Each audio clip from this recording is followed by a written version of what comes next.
It's Sunday morning, and we'd like to welcome you to the latest podcast by AtheismUK. I'm sorry about that echo at the beginning, but it takes a second for the echo cancellation software to cut in. So here we are. We've got Jeffrey, welcome. Don, welcome. And Guy, welcome. Thank you for joining us for this podcast recording, which is about disestablishment. Now, I don't know, I don't want to go too much into the history here, but we have in the UK, we have an anachronistic established church that was set up 500 years ago by Henry VIII when he took over the local job of Pope. And it's pertinent to discuss the disestablishment right now, because in a couple of months' time, we have a coronation and the Church of England features extremely prominently in that event. And we would like to express our views on this subject. Now, Guy has done a fantastic paper on this, which I think was as a result of attending a National Secular Society event. Guy? No, I thought of it much before that. And the National Secular Society event was only this last week, and I got a few ideas from it to finalize it, really.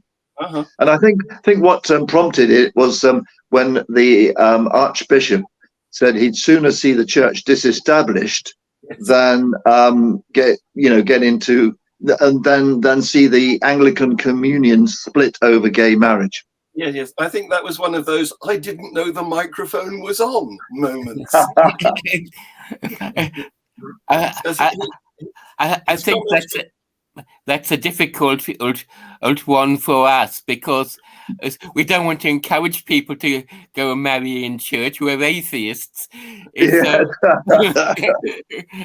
I think we can send that to the National Secular Societies to say that the church is misbehaving by not allowing people or some people to marry in church as discrimination, when our view must be that everybody is foolhardy if they want to marry in church before God. That's true. A subject for another podcast. Yes. Let's take a look at the privileges. I was amazed, to be honest. I've been aware of the Church of England and some of its privileges that they consider to be rights for all of my lifetime, but I didn't realize there were so many and so intrusive. Guy, can we go through this whole list? We'll go through them very quickly. Firstly, of course, most famously, the Church of England has 26 bishops sitting as of right in the House of Lords, and that's just not only wrong for reasons that will become obvious, but it's wrong also from a United Kingdom's perspective, because those bishops are chosen only from England. Yes. And the Parliament is, of course, a union parliament. Yes. So poor Wales, Scotland, and Northern Ireland. They don't count. And furthermore, when they reduced the number of lords by eliminating most of the hereditary peers, they didn't reduce the number of bishops either. No. Right. Good point. Yeah. So do you want me to carry on, or are you going to carry on with the next one? You go ahead. Okay. Well, the next one is the monarch is the head of the church and has to be a communicant member of the church. That's part of establishment. But it's also a breach of his own human rights, it seems to me, because he's not free to choose what to believe. Yeah. And then of course the coronation, which you mentioned a minute ago. These coronations are performed in a church by the Archbishop of Canterbury in a ceremony that is extremely Christian in nature, as obviously, as well as being a feudal nature. But the critical issue there is that in the coronation there is an element of being appointed as king by God, for God's sakes. That really is going back to the divine right of kings idea, and is completely undemocratic and unacceptable.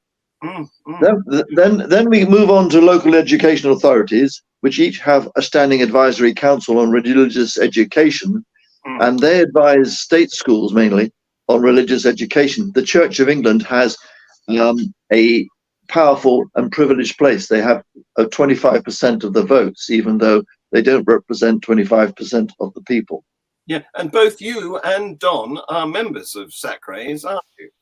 We are, yeah. Mm. And It's then also, it's also fair to say that education committees of councils, where they existed, and now it's mainly cabinet, but in my day was education committees, is they have a big contingent of religious representatives. Actually, the Church of England tends to be outnumbered in those by other representatives, but in any case, they shouldn't be having religious representatives. Is on the education committee, which is far, far wider in what it considers. Yeah, good point. Thank you for that. Yeah, I mean, these 15 points that I've raised are not exhaustive. No.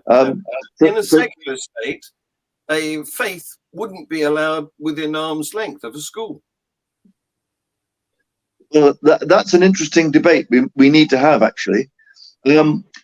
So the next one is the Church of England is not just permitted to run faith schools, but also these schools are fully maintained by the state. So essentially, the taxpayer is funding the proselytization and the formation of children by faiths when we don't, as a whole, necessarily agree with what they're doing.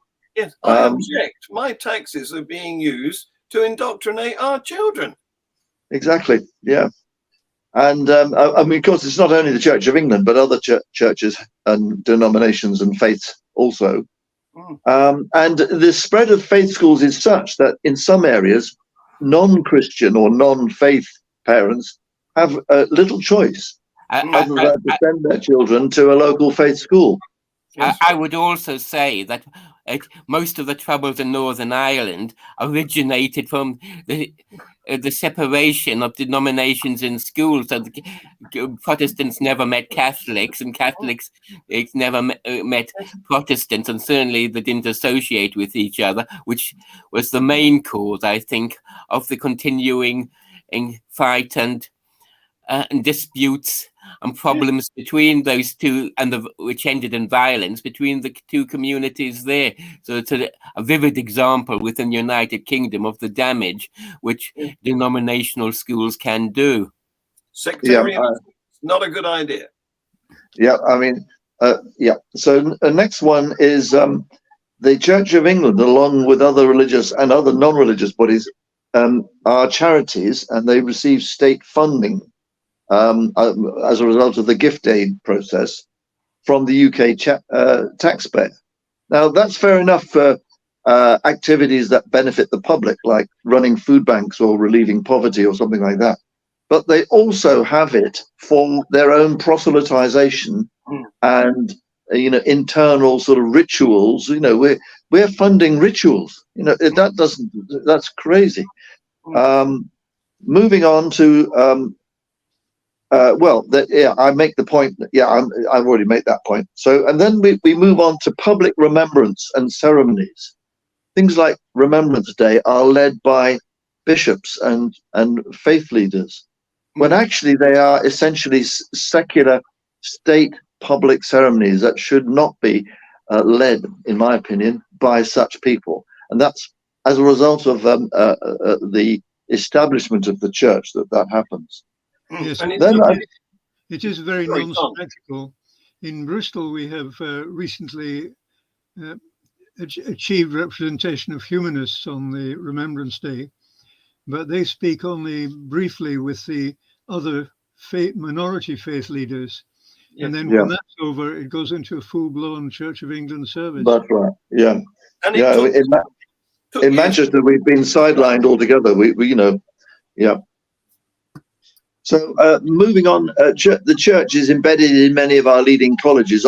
All Oxbridge, not all, most Oxbridge colleges have dons who are clerics and Church of England chapels, and they often spend a lot of money on things like choirs and again rituals and so forth. And yet these colleges, I think, are public institutions that should reflect a broader base. And then this is a funny one. When new government ministers are sworn in, I think they have to kiss the hands, technically, of the Queen or King when they're sworn in as privy councillors or ministers. I'm not entirely sure. they fall into four categories. The first to be sworn in are Church of England ministers, then non-Church of England Christian ministers, then other faith ministers, and finally atheists and secularists and the rest. I mean, that is just, it's just in terms of the priority of things are done. It's another example of how it's unequal and we're sort of sidelined to the end. It's a class system, isn't it? In our government. Well, yes. So we're obviously the fourth class. We're the untouchables. Yes. So then the Prime Minister also has some influence in appointing archbishops and bishops. Technically, the Parliament can legislate for the Church of England, as regards theological matters, but it doesn't do so and hasn't done for quite a long time. But it could technically reverse that decision. And there's also one of the MPs is a representative of the Church of England, and he reports it back to Parliament on behalf of the Church of England, whereas that doesn't happen with other denominations or other religions. Still less does it happen with non-believers. No, I didn't know that. That's very interesting. Yeah, could you give me more details about that? I didn't actually know that. So after the podcast, please. Yeah. So local authorities and Parliament usually begin their proceedings with a prayer by a cleric. And in Parliament, the House of Commons does not have enough seats for every MP. So an MP who wants a seat has to be there for the prayers. Some local authorities have started having prayers from different faiths and even humanists. And I've actually said the inverted commas prayers myself in Stockport and Salford on occasions. Yeah. But that's long-standing. Even when I was a councillor, the mayor was let's say an ex-Jew, so he obviously didn't have a Christian chaplain. He couldn't even get a religious Jewish one, so he had to get an official lay Jewish person. Well, I was on our council for 10 years, and we had enough seats, and I don't remember there being prayers. Very enlightened. Oh, that's interesting. That is interesting. So it shows that some local authorities don't do it. Yeah. So now I move on to chaplaincy provision in hospitals, prisons, universities, and the armed forces, etc. There's also police sometimes have them as well. They're usually led by Church of England chaplains, or at least Christian chaplains, but the religious chaplains predominate. There are something like 14,000 religious chaplains across the country in hospitals and so forth, and a couple of hundred non-religious ones. Yet the population they're serving is over, it's probably 50% non-religious. So that's a mismatch. Are you still one guy, or have you? Yes, I'm a humanist chaplain at a psychiatric unit in Salford. Yes, yes. Mm. And then the final point that I've listed, but there are more, is that the Church of England has a number of exemptions from human rights and equalities legislation. Which is outrageous. Well, yes, it's just completely wrong in principle. And again, we could probably have a whole article just on that. Yes. Yes. So those are most of the ways, but there are some others in which the Church of England is embedded in our constitution and national life, and gives it privileges, some of which it also shares with other religious bodies. And what I mean by privilege is a legal or embedded right or advantage that is not afforded equally to everyone in society, but is only restricted to one set of people or institutions. So that's the problem, and that's what we object to as secularists and atheists and humanists, for that matter. Because I think in some ways support. It's obviously completely wrong, and in some ways it's an advantage that we don't have revolutions in this country. We tend not to send lots of people to the guillotine or the gulag, but nevertheless we do have incremental change, And it does seem that the incremental change is rather overdue in this case. Yes, absolutely. Yeah. So those are the sort of problems, as it were. But then there are some objections to that in principle. Do you want me to run through them, or how do you want to run with them? These are the reasons that the establishment of the church is out of step with modern UK. So yes, please, let's hear. Yeah, well, I mean, the first one, of course, is the lack of public support. And we now know from the census that only 47% of the population even call themselves religious. Christian, should I say, Christian. And of course, of those, many are not really very interested, are nominal Christians. And only a very small... Many of those Christian denominations. Yes, that's the point I was just about to make. I mean, that covers all Christian denominations, and Church of England membership is a minority, probably, of all Christian denominations. Yes. And I mean, there's about 11% who are non-Christian faiths, mainly Muslim, but also Hindu, Sikh, Jewish, etc. And then there's 37% who are non-religious. Now, implicitly, or I would not expect non-Church of England members to support establishment, but I may be wrong about that. It may well be that support for establishment of the Church of England extends beyond their membership, and actually, I have even heard some Muslims argue that it benefits them. Strangely enough, can't quite see how, but So there is an argument about that, but on the face of it, they don't have. It ought to be said that a lot of the nominal Christians don't actually support having it established as a religion. So it cuts both ways. There may be defections from the non-Christians or the non-COV, but not all the COV people who were born as Christians basically support having it as an established religion. That's a very good point, because I mean, in fact, I do mention later on in my article the growing movement within Anglicanism for disestablishment. I was just thinking, how would the Church of England adherents react if, for example, the Jehovah's Witnesses had the privileges that they have?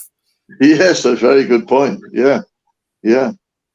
So, I mean, it seems to me that as a principle, an established church with all the privilege and power it has over the population should have continuing majority democratic support, and I don't think it does. So the second point is the power and privilege point. It's fundamental to our case that all privilege given to any faith or group and the consequent sort of power that it gives them is just wrong in principle. It's not equal. We should all, as human beings, have equal respect to our beliefs and our lifestyle and so forth. And that is not being accorded by giving any one group privilege. A power over others, that's the problem, isn't it? Yeah, that's the problem. Yeah. And the third, I think, very interesting argument is about morals. In the past, the Church of England and other Christian bodies and religious bodies have promoted the idea that they are our moral guides and they know what is right and wrong. But that's been disputed for many decades. And in fact, the Church of England has increasingly shown to be out of step with the national understanding of what is right and wrong. It's dramatically shown in the Church's struggle, I say, with what I call secular moral standards and human rights standards, such as the equality of men and women, the equality of LGBT people, and the legalization of things like humanist marriage, the need for an assisted dying law, and the inappropriateness of the church and other religious bodies running faith schools where children are vulnerable to indoctrination. So all of these things show that, actually the moral case is against establishment, not for it. And indeed, I mean, in recent years, children, for goodness sakes, have been shown to be in need of protection from clerical abuse. Yes. So those are my three main big reasons for arguing for disestablishment. Again, I don't think they're exhaustive, and if there are others that people think I've omitted, I'd be glad to include them. Yeah, well, the biggest reason, so far as I'm concerned, is that it's just a fiction. God doesn't exist. Their version of God still less, and you wouldn't have a mythology in this age. A mythology being this sort of state creed, and that's what we have here with the establishment of the Church of England. The first premise is to make it justifiable should be that it is true, and it certainly isn't true, as the AtheismUK would say. But not only AtheismUK,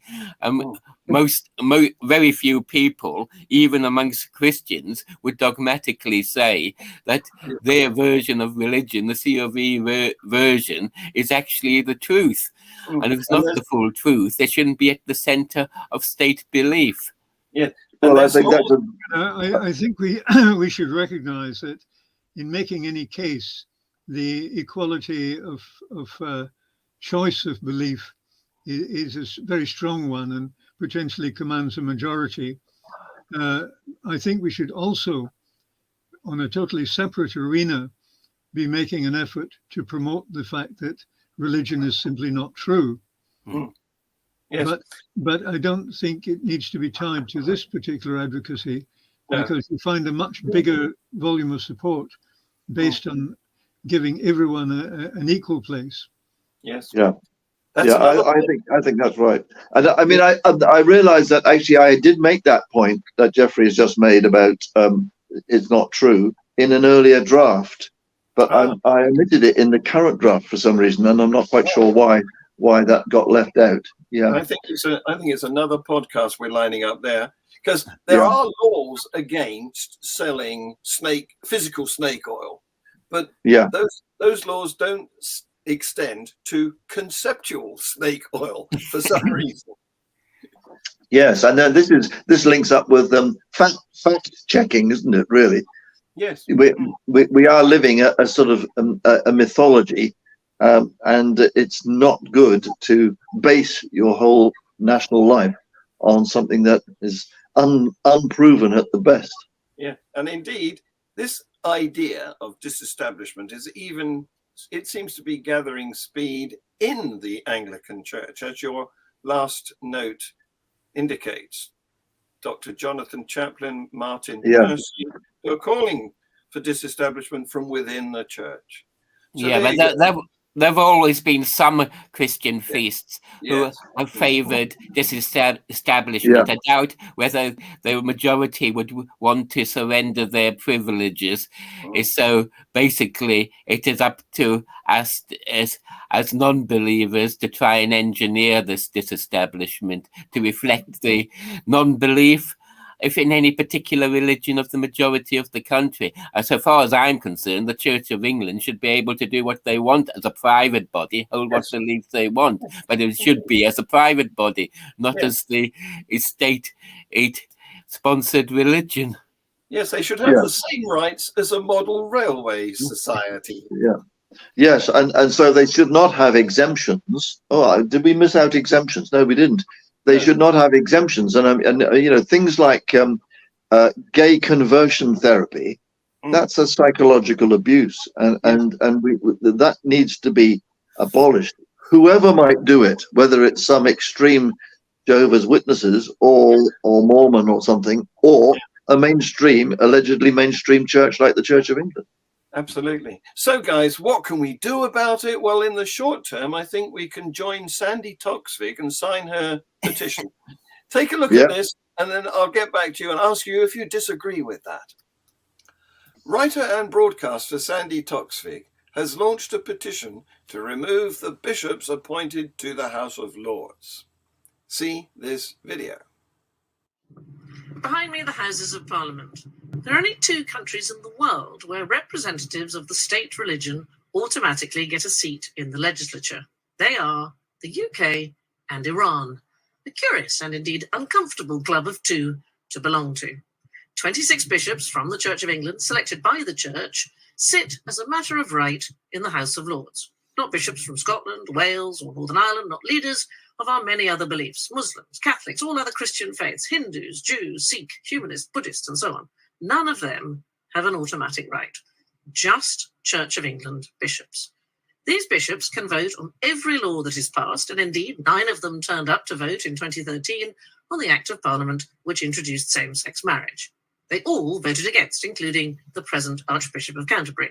It became law anyway, but it's a law the Church doesn't have to abide by because the Church of England has an exemption from equality legislation, meaning they do not have to follow British laws enacted to help us toward a more equal society if they don't want to.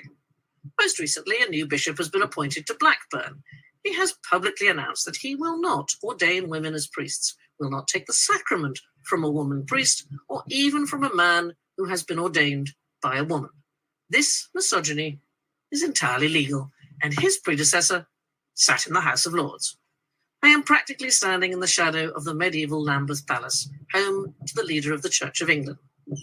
It's tempting to suggest that the current thinking of the place matches the age of the building. Of course, everyone in there is entirely free to think as they please. What they should not be allowed to do is to hold sway in our house, the Houses of Parliament. It doesn't matter what your faith is or even isn't.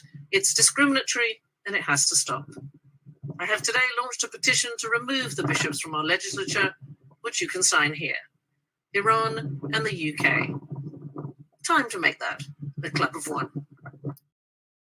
Isn't she a national treasure? Eh? Yeah, spot on. I don't I've think signed. I've already signed it, and I urge every listener to. I'll put the link in the details underneath this video. I don't think we get any disagreement. Well, I would say she is doing Britain down a bit in that in other countries such as Germany and I think Austria, there's a church tax, and I think that's even more objectionable than the bishops in the House of Lords. So yeah, but I think you can avoid the church tax by declaring yourself an atheist, and many people have done that. I'm not sure you can, and if you can, I think it's only a modern invention. It's akin to an add-on to income tax, essentially. It's Norway that does that, I think, amongst some other people. Yeah.